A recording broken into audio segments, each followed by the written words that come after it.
Bismillahirrahmanirrahim. Welcome back, friends. Welcome back to another video lecture by Kami Microbiologist.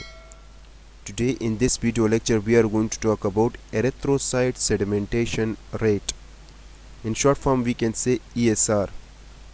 Now my name is Muhammad Kamil Khan and I am the microbiologist, so let's start the video.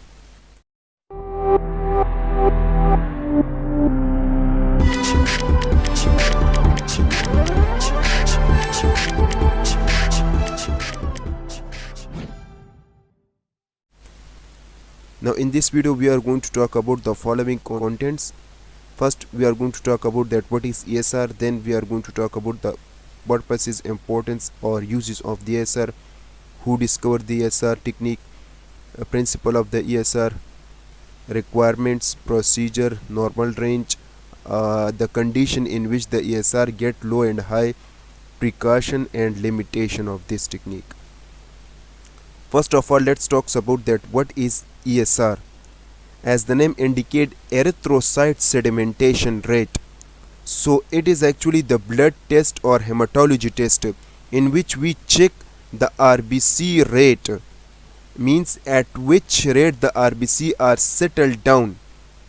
Mostly we check the settle down of the RBC in a vertical tube, which we call it Westergreen or Winthrop tube. Okay, so in this case we just use any one of the tube, Westergreen or Winthrop tube, and we put the RBC, and once, as you can see, once we put the RBC, what happen, the RBC will get settled down, and due to this way in this tube we will get a plasma, as you can see, and now we measure that plasma, okay, after 1 hour. So this is called ESR test. Mostly we measure the ESR in mm because this tube contain the number in mm. Then we have the purpose of that test, that why we perform that test. There are different purposes due to which we perform that test. This test is performed to just find out the causes of inflammation and infection.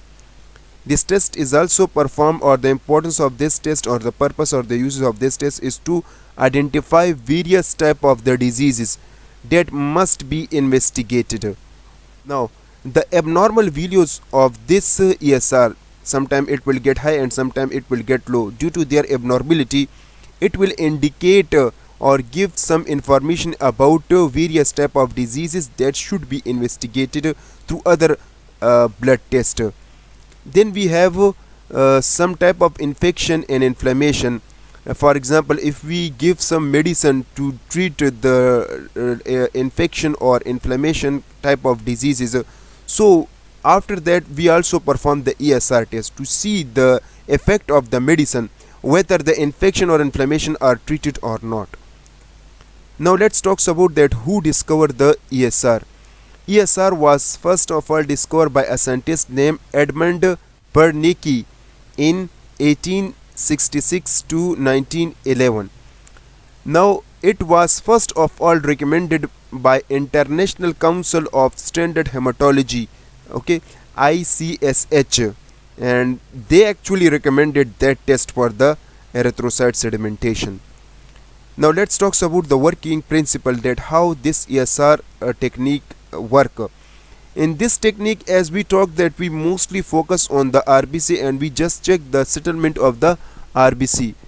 There are different densities of the RBC through which the RBC are settled down into the medium.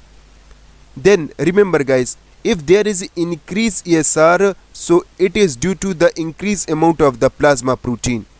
So remember guys, if there is increased ESR, so it is due to the increased plasma protein as well as less commonly inherited characteristics of the RBC.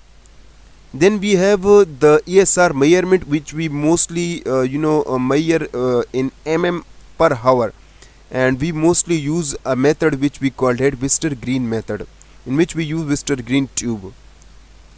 Let's talk about the method. So there are two methods through which we determine the ESR, through which we can perform the ESR test. The one is called a Westergreen tube method, in which we use Westergreen tube. So this is the Westergreen tube, as you can see, it contains the numbers in mm, as you can see. This is most important and one of the best technique through which we can find out the ESR. Now this is the rubber tight, as you can see, rubber teat through which we can pick the blood or suck the blood from the ATTA tube or sodium citrate tube. Then we have another technique which is not mostly used. We call that Winthrop tube method. It is not mostly used and recommended, but this is also another technique through which we can find out the ESR test. Let's talk about the requirements which we performed for the ESR. Now there are different instrument and things which we required for the ESR. First of all, we required the tubes, as you can see, Wester green and Winthrop tube. Then we required sodium citrate, means the blood in sodium citrate. This is the vacuum tube, as you can see. In this vacuum tube or sodium citrate tube, what we take the blood, or the blood should also be taken in the ATTA tube, as you can see. Now after that, we need a rubber tight, as you can see, and we need a ESR stand in which we mostly fix the ESR tube, as you can see. Now let's talk that how we can perform that test, the procedure of that test. In this test, first of all, we have to select one of the tube. For example, Wester green or Winthrop tube. Mostly we select the Wester green tube. Once it is selected, then what we do, we have to fill it with a blood which we taken from the ATTA tube or sodium citrate tube, which we called it a vacuum tube, from up to 0 mark with the help of rubber teat. Now after that, once the blood is picked or sucked up to 0 mark, then what we do, we have to remove this rubber tight, and then we hold the upper end of the tube by a fingertip to prevent the further blood loss.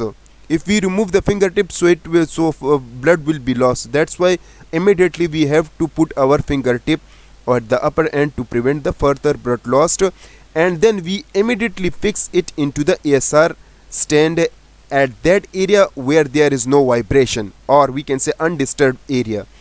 After 1 hour, what we check, we have to check the clear plasma. Okay, let me show. Yes, now these are the clear plasma. We have to measure this clear plasma. Okay, remember guys, if the clear plasma is less, so it means low ESR. If the let's suppose if the clear plasma is high, means there is high clear plasma, we can say it is the high ESR. Now that's how we can perform the ESR test. Let's talk the normal range of the ESR. The normal range of ESR is varied from age to age and from sex to sex.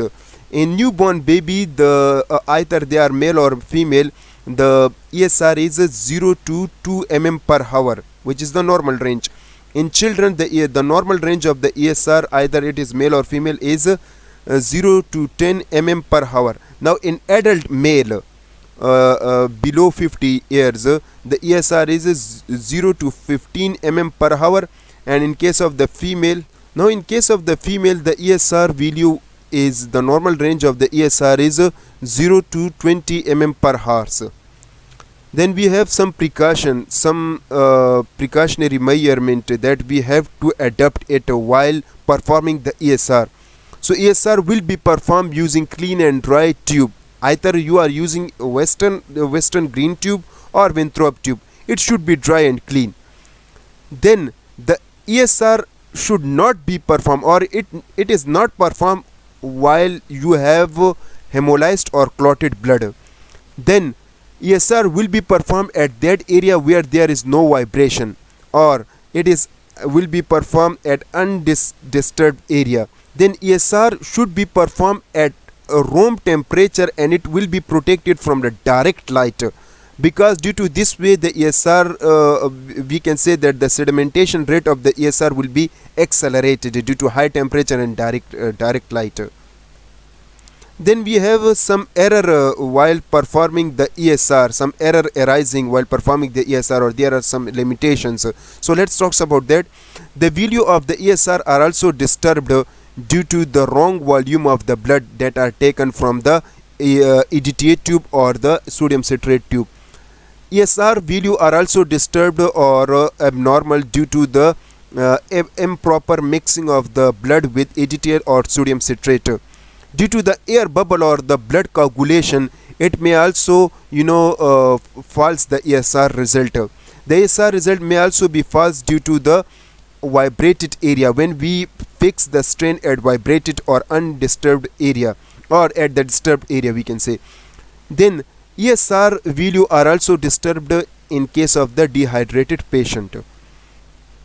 Then we have some condition in which the ESR get high, or there are some diseases or what type of the condition that can cause the ESR value high. First of all, we have the infection. Now we have different types of the infection like tuberculosis, in which the Mycobacterium tuberculosis bacteria attack on the lungs. We have urinary tract infection, in which the E. coli attack on the urinary system. We have pneumonia, in which the Klebsiella or other type of, mostly the Klebsiella, attack on the air sac, or there is the inflammation of the air sac of both lungs. Syphilis, which is actually the sexual disease, in which there is a pain in the genital or rectum or the mouth area. Now how the infection cause the ESR value get high? Because in case of the infection, what happen, we have mostly the high production of the protein in the blood, like we can say antibody. So if there is high production of the antibody, it will cause to settle the RBC at a high rate. Then we have inflammation. Now we have different types of the inflammation that may also affect the ESR value to be get high. First of all, we have now how it can cause the ESR value get high, because in case of the inflammation, the RBC tend to clump. We have different types of the inflammation like gout. Now what happen in the gout? It is actually the inflammatory arthritis that affect on the joint area. We have systemic lupus erythrocyte, which is actually the autoimmune disease that mostly attack on the tissue area, in which our own tissue area are become infected by the immunocells, and due to this way the joint, skin and brain area are affected. Bronchitis means the inflammation of the lungs. Nephritis means the inflammation of the kidney. Rheumatoid arthritis and temporal arthritis. Rheumatoid arthritis means if there is the immunocell that attack on the joints area, in which the joint area become inflamed, and temporal means if there is immunocells attack on the temporal, means the head portion, the back side of the head portion, and it become inflamed. Then we have anemia and pregnancy. Now in case of the anemia, what happen, there is a there is low level of the RBC that are aggregate with each other, and due to this way the plasma level are increased, or the velocity of the plasma level are increased. Then we have a pregnancy, in which what happen in case of the pregnancy, there is a high production of the fibrinogen and globulin. Due to this way it may put a pressure or burden on the RBC, due to which RBC are settled down. Then there are some cancers. You better know that cancer means the uncontrolled division of the cell. If there is a high amount of the cell, so what happen, it will put pressure on the RBC, due to which the RBC are settled down. So we have different types of the cancer like carcinoma, which is the cancer of the epithelial cells. We have multiple myeloma, which is the cancer of the bone marrow, and we have lymphoma, which is actually the cancer of the lymphatic tissue or lymph node. Then we have certain diseases like fever and burn. In these two types of diseases, what happen, we have mostly the immune system are get high or hyper. Due to this way, what happen, the ESR value are also get high. Due to heart diseases like myocardial infarction or heart diseases, the heart not properly pumping the blood, and due to this way the ESR value are also get high. Then there are some condition in which the ESR value are get low.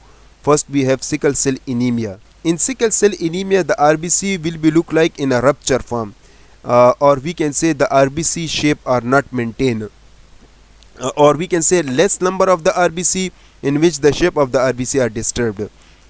Then we have congestive heart failure, which is actually in which the heart is not properly pumping.